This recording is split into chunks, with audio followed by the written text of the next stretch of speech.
รู้จับได้ไหมอ่ะอุ้ยตรงนี้ตัวใหญ่มากเลยจับมามันมาหาคุณมาคุณเร็วอันนั้นเอ้แม่ผ่านด้วยล่ะด้วยล่ะนั่งจับเลยล่ะเอ้ผลมือเลยค่ะเนาะ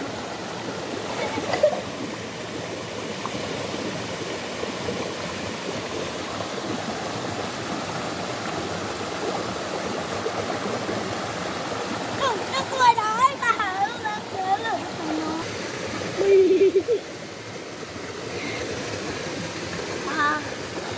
ปลาอะไรอ่ะรู้ไหม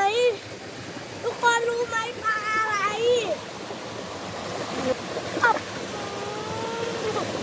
อยากจับปลาฉลามว่ะเมื่อกี้ดูเห็นเพื่อนใส่ตัวอะไรด้วยเหรอแล้วอยากอันนี้ไหมอยากลงไปแนะนำเราไปเล่นกับปลาไหมไม่อะมันไม่ได้ที่เล่นเอาหรอเอ้ยทำมันมีปลา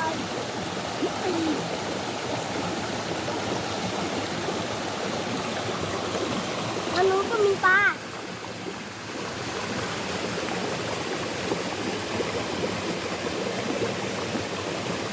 พันพ่อพันแม่ไม่ใช่พันพ่อเมื่อกี้มันเป็นพันพ่อนะโอ้นั่นไงพันพ่อพันพ่อมันอยู่นู่นแม่แม่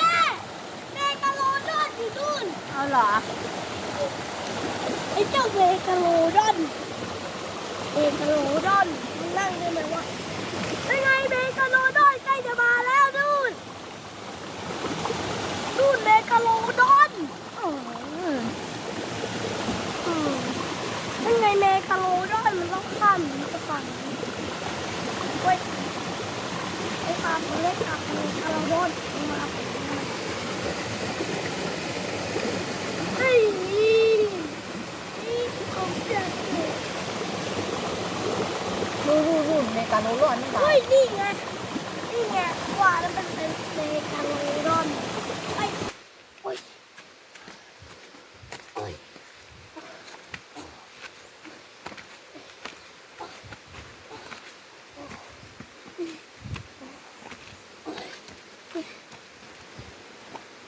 รักแบบไหนครับเนี่ยไปเที่ยวน้ำตกครับตอนแรกก็ดีใจ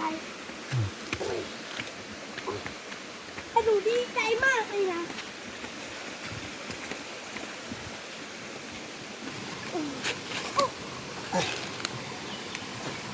เจ็บป่ะ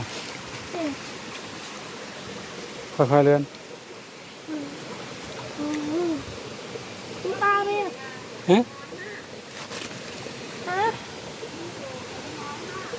นี่หนูตัวน้อยมากเลย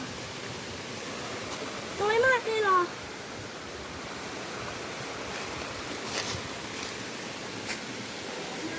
รักเกินไปไม่ได้หรอมั้ง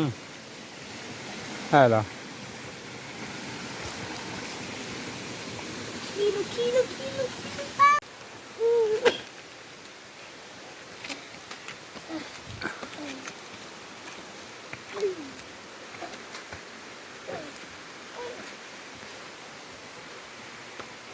น้ำตกอะไรเหรอพ่อน้ำตกอะไรอ่ะน้ำตกกระถิ่นน้ำตกกระถิ่น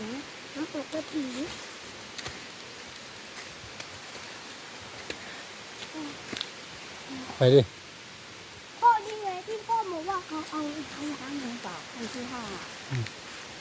ไปข้างเหนือเปล่า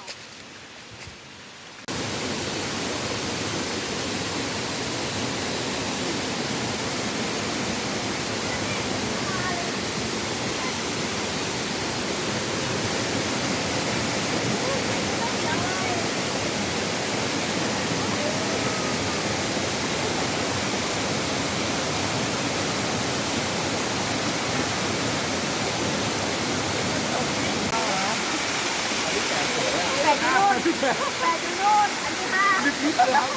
ว้าวเลยอ่ะ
อง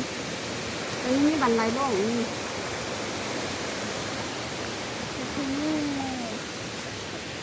คนที่แปดนี่คนที่แปดมีคนเก่งเป็นแบบนี้หรอ นักขึ้นไม่ได้หรอที่นี่ คนที่แปด